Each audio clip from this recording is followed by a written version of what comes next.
All right, so we've made it through policy types, and now we're going to talk about decision making.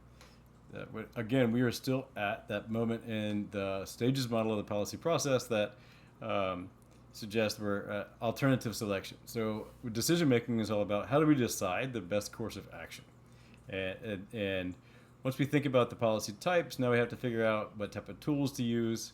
Um, Decision making basically happens all throughout the policy process. This is where we're highlighting it now if we're thinking in this kind of stages model. But from the moment of how are we going to articulate what type of problem this is, to actually understanding the problem better, to thinking about ways to build coalitions, thinking about the best political strategies, right? All of this has to do with the decisions that we make as both individuals and as groups. And so we're going to get into this idea around decision making in three parts. Today we'll talk about this kind of rational choice ideas after we introduce what decision making is, and then you see the parts two here. We'll build on rational choice with bounded rationality and incrementalism, and then we'll talk about dysfunctional decision making. So again, we are in this kind of alternative selection stage, requiring us to make these decisions, but it's going to permeate all throughout the system, right? The agenda setting, decision making, implementation, evaluation, right? If we think about alternative selection, wrapping it up in this area, here we are. Decisions occur throughout the policy process, like I said in the lead up. Multiple decision points at each stage if we're going to continue to think about the policy stages model. Different actors that are involved. We have this kind of complex decisions that we have to make. You see this kind of spectrum of really complex to kind of simple. And again, all these decision making activities kind of slow the system down, right? There's kind of intentionally slow policy responses, and decision making kind of contributes to that pragmatism.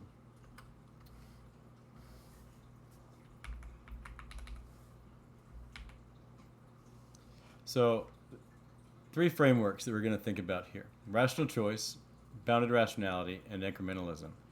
We'll talk about bounded rationality and incrementalism in the next set. Right now, we'll focus on kind of optimizing decisions. The rational comprehensive model is the start point of many decision-making theories, right? There's kind of key assumptions around these things. All important factors are considered. Analysis of goals is separate from the tools, so your means are separated from your ends. The goals are isolated before tools are considered. It's done in a stepwise process, right? So you're kind of thinking about the problem before you think about how you're going to address it. So a good policy in this sense is the one that is the technically best policy, maximizing benefits and minimizing costs. This kind of rational comprehensive model comes to us from economics, and so you can start kind of see this kind of cost-benefit analysis sticking out here. And indeed, when we think about the rational actor, when we think about the decision maker, in this sense, we call them economic man. And the kind of the rational choice depends on this perfectly rational actor, one who has complete and perfect information about problems, about the effects and the causes of those problems, about the consequences of various alternative solutions, and about the consequences of not doing anything at all. And they are able to perfectly calculate and accurately weigh all the benefits and costs when they proceed to make a decision. So they are choosing this kind of optimal situation. All alternatives are considered comprehensively. And the entire focus here when it comes to public policies is to achieve maximum social gain. There's limitations here, though. But think about this, right? Information is never perfect or complete. We've talked about information a few different times in the class already, right? It is difficult to predict cost and benefits. How do we predict the way people are going to respond to a given activity? How do we predict completely accurately what the market is going to look like, what the overall economy may look like, and how costs can be redistributed? Benefits too.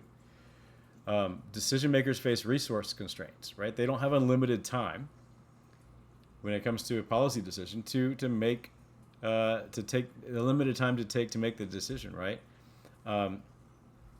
And we can think that bureaucracy can help make this model more realistic in the sense that you have people and groups within bureaucratic organizations who are focused on one particular area, right? And so they can dig deep and gather information and understand and do the analysis on one particular aspect, and other groups are doing other components to what would go into the needed information to make a decision, and feed that information to the top, that decision maker at the apex of an organization. But still, you're having to make decisions in kind of a sense that is a bit unrealistic. To try to get there, though, there's this kind of 6 steps to rational choice. Define the problem, exactly what we're trying to solve, identify the criteria, what matters, which matters most, weighing those criteria, coming up with alternatives, what are all the different possible solutions, and then how does each of those solutions rate on those criterion, on each criterion, right? And then you're computing the optimal decision. So in a sense, you are looking at, okay, here's the problem. This is what matters. Here's the different things, the different components of what's important to do to solve the problem. Here's how we weight each of those components. Now, if we're going to compare alternatives, how do they stack up in the calculus to determine the kind of overall impact based on the weights of each component? Here's an example about highway safety, right? So the problem definition: reduce traffic fatalities on interstate highways by 50% within 5 years. And you see these criteria in the weights: effectiveness, cost, time, public acceptance. And then you look at the different alternatives that are being considered: lower speeds, increased enforcement, mandated vehicle safety features, improved road design, enhanced driver education. And then the decision, right? If you stack every one of those: effectiveness, implementation cost, time to implement, public acceptance, given the weight, and plug in the 5 alternatives, what stands out the most is mandating vehicle safety features, right? So that ding, ding, ding when you get in and don't buckle your safety belt, that's the alternative, right? That is the solution here, the optimal solution, the one that's most effective because it's freaking annoying, cheapest, right? Is passed on to the car manufacturer, passed on to the consumer. Time to implement: it may take a few years to roll it into the automobile manufacturing thing, but people work through their cars pretty quickly. And public acceptance: it was a very low rated. It is super annoying, right, if you don't buckle your safety belt. But the public is just going to deal with it, basically. And so you see how this would be played out with the calculation, right? Speed limits, enforcement, safety features, road design, driver's education as the alternatives. You have the effect, the cost, the time, and then this overall score. And you see that these safety features would stack up with a score of 7.8, higher than the alternatives. Takeaways from rational choice: the strengths: it's comprehensive. It attempts to maximize the benefits. It's a systematic approach. The limitations: you don't have all the information. It is intensive time and uses resources. And it's often difficult to predict the outcomes, right? Even in this situation, you can't predict that people are just going to deal with the annoying ding and just drive around without their seatbelts buckled.